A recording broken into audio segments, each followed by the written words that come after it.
So hello मेरे प्यारे बच्चों, वेलकम टू एडुफाइवर। और हम आपके प्यारी टीचर सुलोचना मैम। ठीक है, तो पिछले क्लास में हम लोगों ने पढ़ा था पैसेज। आज हम पढ़ने वाले हैं इनफॉर्मल और फॉर्मल, फॉर्मल और इनफॉर्मल लेटर्स पढ़ने वाले हैं। ठीक है, तो इससे पहले कि हम फॉर्मल इनफॉर्मल लेटर्स पढ़े, ठीक है, इससे पहले कि क्लास में जाए, जैसे कि पिछले क्लास में भी हमने बताया था कि इस एज में हमें फ्यूल की बहुत ज़रूरत होती है, क्योंकि हमारा माइंड क्या होता है ना, भटक जाता है इधर उधर। तो फ्यूल बहुत ज़रूरी है। और फ्यूल के लिए हमने दो मुहावरे आपको दिए थे। हो सकता है आपको, अगर आपने पिछली वीडियो आपने देख रखी है तो आपको याद होगा, अगर नहीं देखी है तो दोबारा से उस वीडियो में जाएं और उसको सुने कि हमने क्या दिया था। और जो आज पहली बार मेरी अभी ये वीडियो देख रहे हैं, उसके लिए हम वो दोबारा से दोहरा देते हैं आपको। पहला जो मुहावरा था वो ये था, करत करत अभ्यास ते जड़मति हो तो सुजान, रस्सी आवत जात ते सिल पर परत निशान। और दूसरा था, कल करे सो आज करे सो अब, प्रलय पल पल में प्रलय होते बहुरी करेगा कब। 3 लेसन्स। कीप हार्ड वर्क, ठीक है, कंसिस्टेंटली करना है। थर्ड वन मोस्ट इम्पॉर्टेंट, कल पे नहीं ताड़ना है।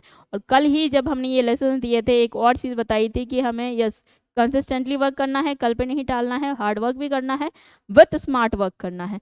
तो आज भी हम वही बताएंगे, विदा बहुत ज़्यादा टाइम वेस्ट नहीं करना है, कैसे हम लोग बहुत कम समय में बहुत ज़्यादा क्वेश्चंस बना पाएँ, उसी पे हम लोग ध्यान देंगे। तो इनफॉर्मल और फॉर्मल लेटर्स क्या होते हैं? इनफॉर्मल लेटर्स जो हम अपने बेसिक में थोड़ा समझने के लिए अगर बताएं, तो इनफॉर्मल लेटर्स वो होते हैं जो अपने फैमिली, फ्रेंड्स, रिलेटिव को हम लोग लिखते हैं। फॉर्मल लेटर्स कौन से होते हैं? जो हम किसी ऑफिसर्स को, किसी अधिकारी को लिखते हैं, वो होते हैं फॉर्मल लेटर। ठीक है, तो पहले का पैटर्न क्या होता था, एक टॉपिक दिया जाता था कि इस बारे में आपको इस ऑफिसर को क्या लिखना है, फॉर्मल लेटर लिखना है। या फिर आप अपने मम्मी को, पापा को छुट्टियों पे कुछ लिख रहे हो, अपने फ्रेंड को बोल रहे हो छुट्टी पे घर वापस आ जाओ, तो इस तरह के छोटे मोटे फॉर्मल फॉर्मल लेटर पहले कराए जाते हैं। अभी थोड़ा सा चेंज हो गया है, वो सारी चीज़ें तो हैं, थोड़ा सा चेंज क्या है, आपको फिल इन द ब्लैंक्स रहेगा। लेटर्स रहेंगे, फॉर्मल लेटर इनफॉर्मल लेटर दोनों रहेंगे, बट क्या रहेगा, ब्लैंक्स रहेंगे। कैसे, अभी हम लोग देखते हैं। Have a look this one. तो यहाँ पे आपको दिख रहा होगा, ये है मदर को लेकर, तो आपको समझ में आ गया होगा मदर की बात हो रही है, दैट मीन्स व्हाट, ये इनफॉर्मल लेटर है। अब यहाँ पे फिल इन द ब्लैंक्स किधर है, दिस वन। ठीक है, वन में आपका ब्लैंक किया हुआ, आपको यहाँ पे ऐड करना है। फिर आपको टू में मिलेगा this one and this one, right. चलो, यहाँ पे 4 पे भी है, 5।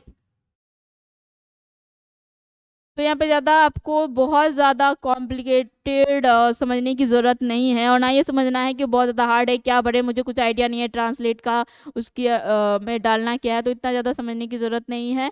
यहाँ पे आपको अगर फिल इन द ब्लैंक्स दिए हुए हैं, तो यहाँ पे इसके ऑप्शंस भी दिए हुए हैं, बस आपको थोड़ा बहुत अगर आइडिया है तो हम लोग इजीली से कर लेते हैं। चलो हम लोग देखते हैं कि कैसे करते हैं इसको। तो पहला वाला पहले समझते हैं, पहला वाला क्या था, it's long since we met, बहुत दिनों से मिले नहीं हैं, अपनी मदर को बोल रहे हैं। होप एवरीवन, ऑप्शंस क्या है, ऑप्शंस है are, everyone are, everyone is, everyone were, everyone have. तो यहाँ पे थोड़ा सा समझ में आ गया होगा, हैव हम लोग कब रखते हैं, जब हमारे पास कुछ होने की बात हो रही हो। एवरीवन के साथ हम लोग इज यूज नहीं करेंगे, एवरीवन के साथ वेर तो नहीं यूज करेंगे, क्योंकि हम क्या कह रहे हैं, होंगे। हम क्या कह रहे हैं, बहुत दिनों से मिले नहीं हैं, तो होप सो सब लोग अच्छे होंगे। तो यहाँ पे मतलब वहाँ पे विल वाला यूज होंगे वाला नहीं है, यहाँ पे इज आरम वाला है। तो हम यहाँ पे बहुत इजी से टिक लगा सकते हैं कि बहुत सारे लोग हैं, इसलिए क्या करेंगे वहाँ पे आर करेंगे, not is, not have, not were, सिर्फ आर करेंगे। कमिंग टू द नेक्स्ट, क्या बोल रहे दूसरे नंबर में क्या है? दूसरे नंबर में है I am having a nice time here. मैं यहाँ पे बहुत अच्छे से हूँ। I get meal at regular time, सही टाइम पे मैं खाना पीना लेता हूँ या लेती हूँ, जो भी लिख रहा है, डोंट नो वो कौन है। ठीक है, एज अगर आप लड़की देख रहे हो एज ए स्टूडेंट, तो फिर आप उसको हूँ लड़की में कंडक्ट कर सकते हो, और लड़की देख रहे हो तो लड़की में कंडक्ट कर सकते हो। ठीक है, नेक्स्ट वन क्या बोल रहा है? There are 3 teachers in the hostel. ये हो गया हमारा दूसरा वाला। There are 3 teacher in the hostel. अब दूसरे वाले के लिए क्या क्या ऑप्शंस है? He, she, they, none of this. तो 3 टीचर की बात हो रही है, ही और सी तो नहीं होगा, तो क्या बचता है फिर? दे। क्या बचता है फिर? दे। ठीक है, चलिए हम लोग 3 पे चलते हैं। थर्ड वन अब क्या होता है? They guide me in dash studies. अब यहाँ पे 3 के ऑप्शंस देखते हैं। 3 के ऑप्शंस क्या है? Our studies, my studies, their studies, his studies. तो जब वो अपनी बात बोल रहा है, हम लोग क्या लिखेंगे? My studies. They help and they guide my studies. ठीक है,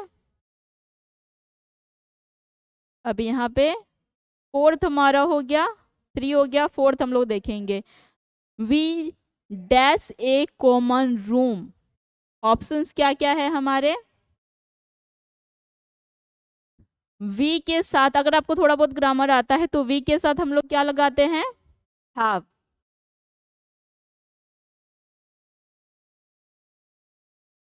वी हैव। ठीक है, बाकी और कुछ ऑप्शन देखने की जरूरत नहीं है। वी देखा, हैव देखा, just tick the answer.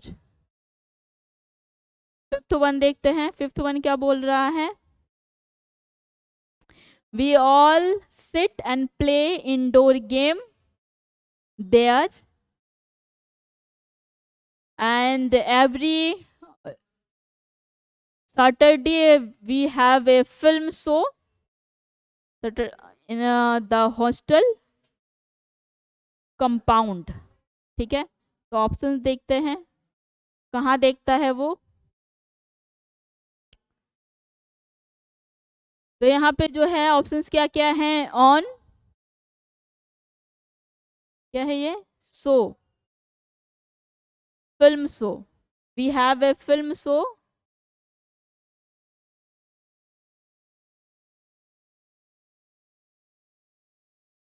We have a film show on compartment, on on hostel compartment. ठीक है, फ्रॉम नहीं हो सकता है, फ्रॉम का सेंस है कहीं से आपको दूर या डिस्टेंस की बात हो रही है, यहाँ से दूर जाने की बात हो रही है, वहाँ पे फ्रॉम यूज़ करते हैं। फोर के लिए वहाँ पे नहीं हो जा सकता, इन नहीं हो सकता है।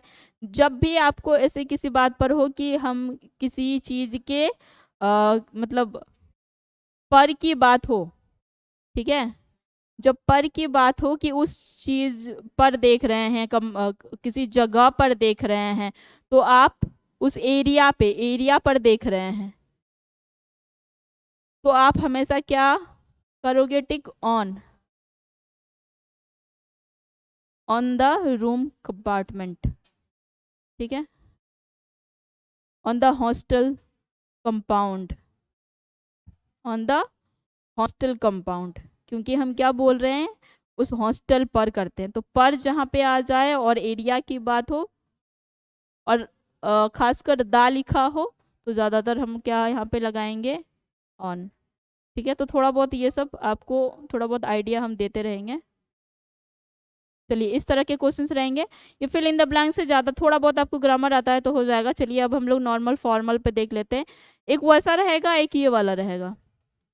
तो वो वाला जब रहेगा तो वो तो आप इजी से बना लोगे, लेकिन ये वाला रहेगा तो कैसे बनाओगे? तो किसी भी फॉर्मल लेटर को लिखने के कुछ तरीके होते हैं। सबसे पहले आप जिसको भी लिख रहे हो उसको माई डियर वॉट एवर, जिसको भी लिख रहे हो, फ्रेंड है, फैमिली है, या जो भी है, माई डियर करके उसको डिनोट करोगे। जैसे मदर पे लिख रहे हैं तो my dear mother, my dear father, my dear friend, whatever जो भी रहेगा उसको हम लोग माई डियर के साथ करेंगे कन्वे। एंड उसके बाद लिखेंगे इस साइड में उनका एड्रेस, ठीक है। आफ्टर दैट हम लोग लिखेंगे कि हम लोग कैसे हैं, अच्छे हैं, बुरे हैं, क्या हैं आप। हाँ, मुझे लगता है कि आप लोग भी अच्छे होंगे, ये सारा लिखेंगे। तो यहाँ पे स्टार्टिंग कैसा है पहले इसको देख लेते हैं। स्टार्टिंग कैसा है, I am quite well here in my hostel, अपनी माँ को लिखा जा रहा है। You need not worry about me, आपको चिंता करने की कोई ज़रूरत नहीं है मेरे बारे में। The hostel life is quite interesting and very good for study. Hostel life क्या होती है, मतलब अपने बारे में बता रहे हैं कि हम कैसे हैं, स्टडी कैसी चल रही है।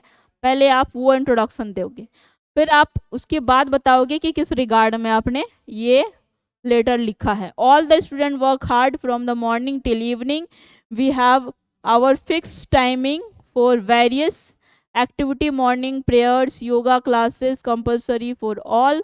तो आप उससे रिलेटेड बताओगे। लेकिन इसमें ये तो कॉमन रहेगा सब लेटर्स का कि आप अपने बारे में बता रहे हो, लेकिन बीच बीच वाले एरिया में क्या रहेगा ये डिपेंड करेगा कि किस बारे में आपको बोला जा रहा है। यहाँ तक आपका सारा कॉमन रहेगा अगर आप चीज़ें लिख रहे हो तो। सबसे पहले जो भी जिसको भी आप लेटर लिखोगे माय डियर करके लिखना है, एड्रेस लिखना है एक साइड में, उसके बाद बताना है कि आप कैसे हो, चीज़ें कैसे चल रही हैं। आफ्टर दैट आपको उसके रिगार्डिंग लेते हुए ये लिखना है। जब तक कि यहाँ पे क्या है, हॉस्टल लाइफ के बारे में बोला हुआ है, तो हॉस्टल लाइफ के बारे में बोला हुआ है तो उसी के रिगार्डिंग में यहाँ पे लिखा हुआ है। क्या लिखा हुआ है, all the student work hard, पूरी जो स्टोरी है वो बता रहा है। From morning till evening we have our fixed timing for various activity, morning prayer, yoga classes are compulsory for all the hostel, we live like a big family, हम लोग एक साथ मिलकर रहते हैं। food very delicious, every care is taken for our all round development, I have no problem at all, I think at all है ना, right। तो our hostel warden treat us his own children, we play indoor and outdoor games in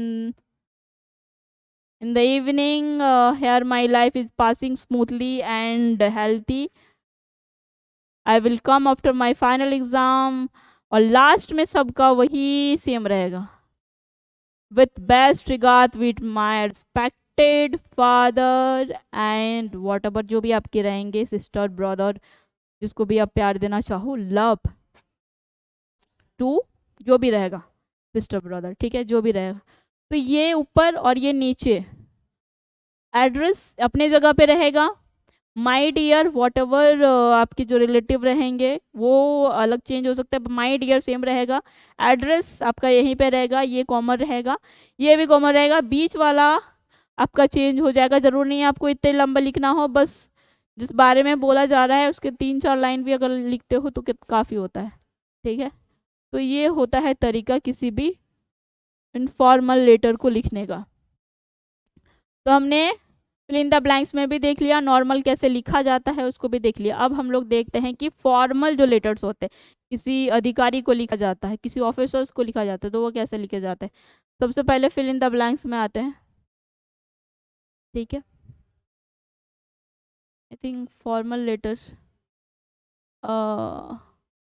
missing है, formal letter नहीं, informal letter ही है यहाँ पे, चलो कोई बात नहीं। तो इनफॉर्मल लेटर और एक कर लेते हैं। तो जैसे कि हमने पहले ही बताया कि जब भी हम बात करते हैं किसकी, इनफॉर्मल लेटर की, तो सबसे पहले क्वेश्चन हम लोग देखेंगे, choose the sentence, choose the correct option and complete the letter given below. तो सबसे पहले हमें जब अंकल दिख गया तो क्या है, इनफॉर्मल लेटर है, और हम लोग माई डियर या डियर करके स्टार्ट करते हैं। ऑप्शन हमें देखने की ज़रूरत ही नहीं है, हमें पहले ही समझ में आ गया, फिर भी ऑप्शन ज़रूर देखेंगे। तो हम क्या लिखेंगे, गुड नहीं लिखेंगे, वेलकम नहीं लिखेंगे, हेलो नहीं लिखेंगे, क्या लिखेंगे, डियर अंकल, बिकॉज इनफॉर्मल में हम लोग इसी से स्टार्ट करते हैं। तुम्हारा ऑप्शन क्या हो गया? डियर। ठीक है, दूसरा फिल इन द ब्लैंक्स देखते हैं। I have no word to thank you for the wrist watch you have send me on my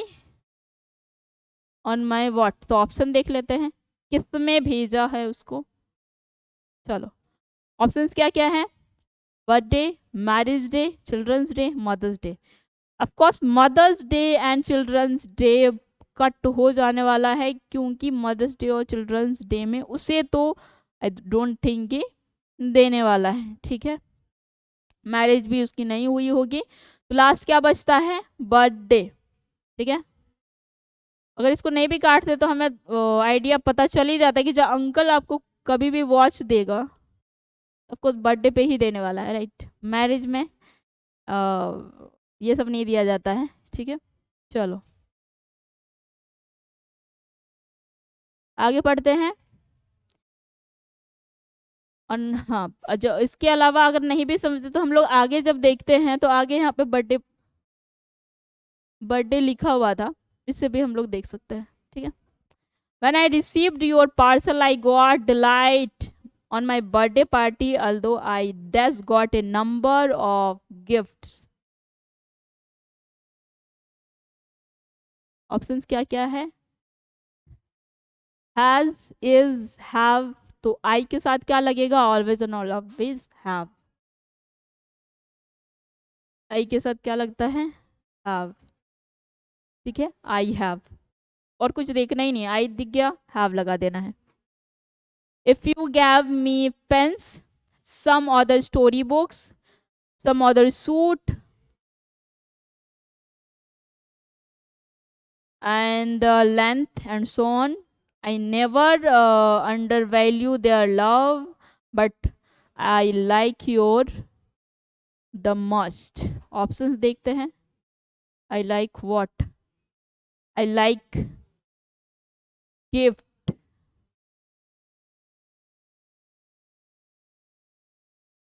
I like कहाँ पे है?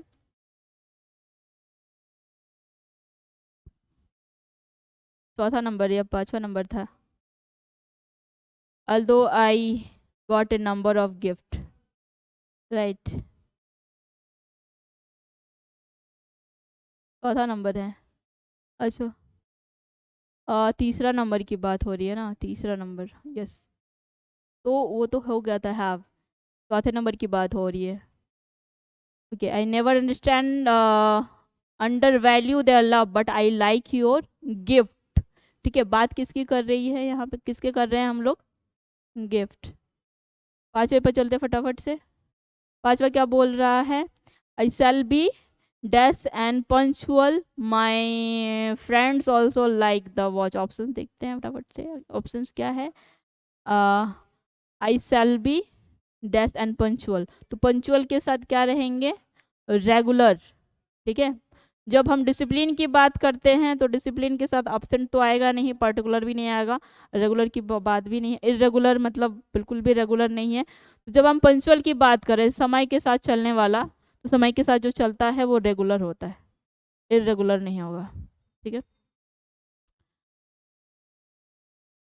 I shall be regular and punctual, my friend I also like the watch. और ये तो हमारा, जैसे कि हमने कहा था, लास्ट आपका हमेशा रिगार्ड पे ही खत्म होगा। आई शैल हैव इट केयरफुली, मैं इसको अच्छे से रखूंगा।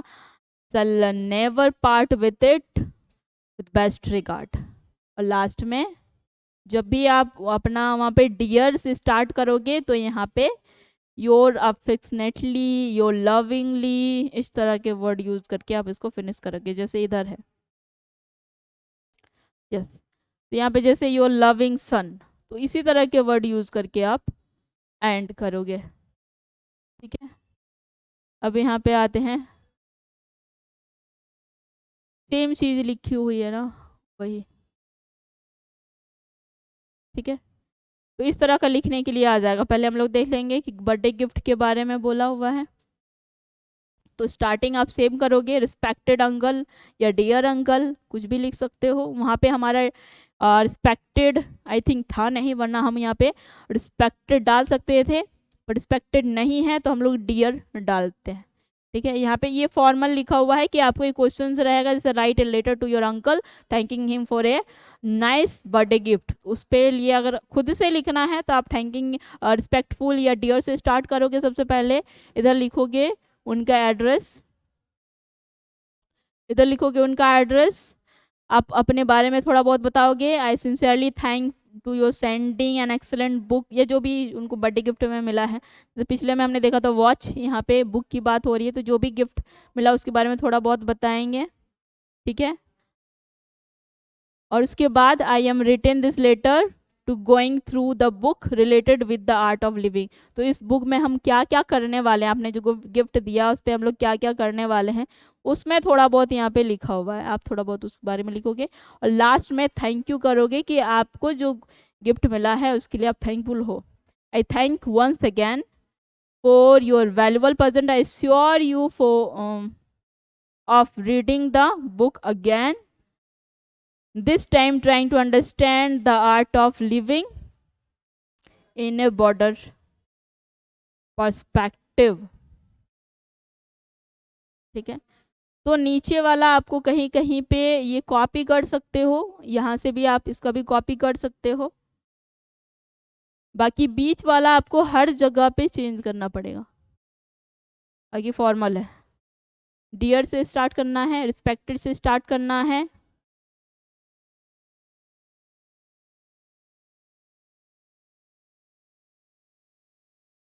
साइड में आपका एड्रेस रहेगा, अपने जो अगर गिफ्ट मिला है तो गिफ्ट के बारे में बताओगे, हॉस्टल लाइफ के बारे में जो भी स्टोरी आपकी, जो भी क्वेश्चन रहेगा उससे रिगार्डिंग में आप पहला थोड़ा एक दो लाइन लिखोगे, और बीच वाला हिस्सा डिपेंड करेगा कि किस बारे में है। तो ये आप थोड़ा बहुत अगर आप ट्रांसलेट करोगे तो थोड़ा बहुत आ जाएगा, अदरवाइज आपको थोड़ी बहुत ऐसे की बुक देखने पड़ेंगे। ठीक है, बाकी मैंने तरीका बता दिया है कि कैसे आपको लिखना है। स्टार्टिंग जब भी इनफॉर्मल लेटर लिखो, डियर या रिस्पेक्टेड या माय डियर से स्टार्ट करना है, एक तरफ एड्रेस लिखना है, फिर आप अपने हालचाल पूछोगे, उनका हालचाल बताओगे। ठीक है, उसके बाद आप थैंक यू करोगे जो भी आपको गिफ्ट मिला है, या फिर अपना जर्नी जो आप अगर हॉस्टल में रहते हो हॉस्टल के बारे में तो हॉस्टल के बारे में बताओगे। फिर आपको बीच में लिखना है जस्ट जो क्वेश्चन है उससे रिलेटेड, लास्ट में आप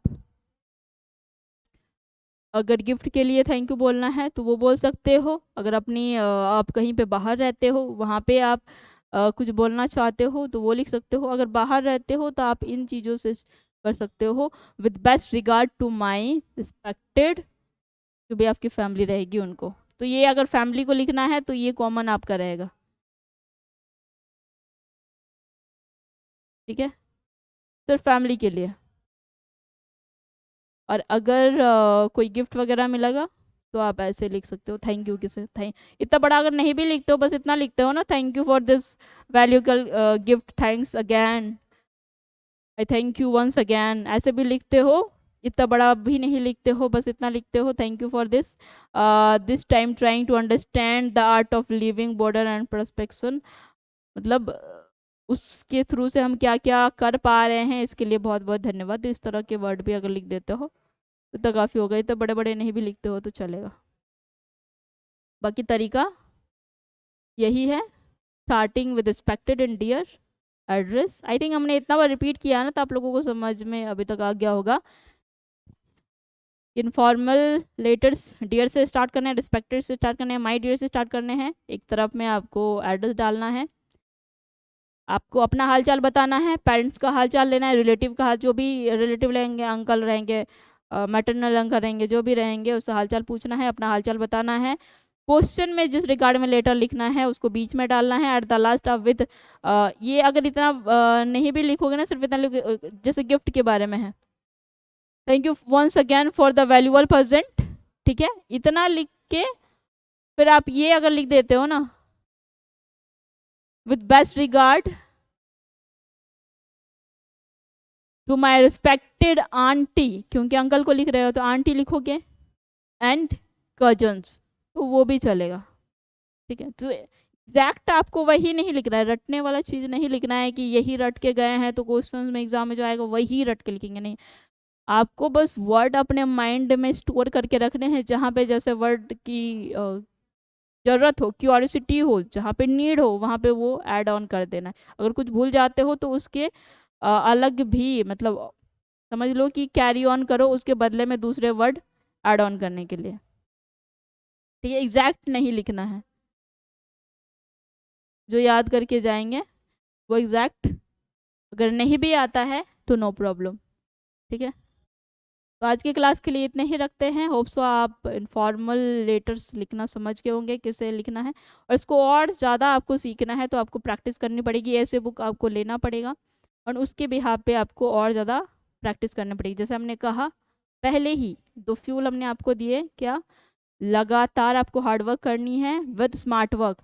तरीका जान लो, जब आप बहुत ज़्यादा आप लिख लेते हो, बना लेते हो, कर लेते हो, बहुत सारे देखते हो, तो आपको एक आइडिया मिल जाता है। वो आइडिया ही आपको कैच करना है कि इन्फॉर्मल लेटर जब लिखेंगे तो वो तरीका कैसा होता है इन्फॉर्मेटल लिखने का, तो वो तरीका हमने बता दिया है यहाँ पे। और आप जब प्रैक्टिस करोगे तो वो और ज़्यादा आपके दिमाग में आ जाएगा कि अच्छा ऐसे ऐसे लिखना होता है।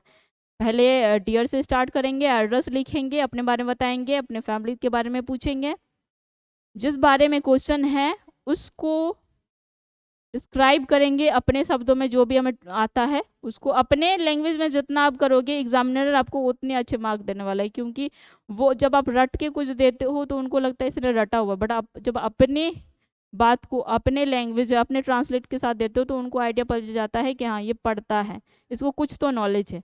तो उस नॉलेज के बिहार पे भी आपको अच्छे मार्क आ सकते हैं। तो रटना नहीं है, जितने हो सके समझने की कोशिश करो, समझेंगे उस चीज़ को अपने हिसाब से बनाने की कोशिश करेंगे तो आपको अच्छे मार्क आएंगे। और एट द लास्ट क्या करना है, आप अगर किसी गिफ्ट के लिए बोल रहे हो तो थैंक यू करके विथ लव करके वो वाला लाइन डालोगे, with best regard to my uncle aunty या जो भी रहेंगे आपके फैमिली, उसको डालोगे। ठीक है, और नॉर्मल अगर आप अपनी हॉस्टल लाइफ बता रही हो, कुछ ज़्यादातर यही दो रहते हैं कि गिफ्ट के लिए बोल रहा है, हॉस्टल लाइफ के बारे में बोल रहा है, कुछ यही सारे। आप जब भी देखोगे ना क्वेश्चंस, आप देखना या पैराग्राफ ले लो या कुछ भी ले लो, 10th के अभी तो क्वेश्चन बैंक भी आते हैं, तो उसमें देखो क्वेश्चंस किस तरह के आते हैं, देखना आप इसी तरह के ज़्यादातर क्वेश्चंस आएंगे, कैसे हॉस्टल लाइफ के बारे में और गिफ्ट के बारे में, ज़्यादातर उसी से रिलेटेड ज़्यादा आते हैं। तो ये दो दो मतलब 10-12 अगर क्वेश्चंस आप कवर कर लेते हो और इस तरह की अगर बना लेते हो तो बहुत ही ईजी से आप लेटर्स को कवर कर लोगे। ठीक है, तो लिखना भी आई थिंक ईजी से हो जाएगा। और ये अगर आपको थोड़ा बहुत आइडिया हो जाए ग्रामर की, तो जैसे जैसे आप आपकी इनफॉर्मल जो है इनफॉर्मल लेटर्स की नॉलेज हो जाएगी, ये ऑटोमेटिकली आपको पता चल जाएगा कि किस में क्या डालना है। ठीक है, तो इसमें वॉरी करने की ज़रूरत नहीं है, आपको बस प्रैक्टिस करनी है लेटर्स पे प्रैक्टिस जैसे जैसे बढ़ती जाएगी ये ऑटोमेटिकली बढ़ती जाएगी। तो इस पर ज़्यादा स्ट्रेस लेने वाली बात नहीं है, बस आपको प्रैक्टिस ज़्यादा करनी है लेटर्स पे। ठीक है, तो आज के लिए इतना ही रखते हैं। That's all, keep learning, keep growing and have a great day dear students.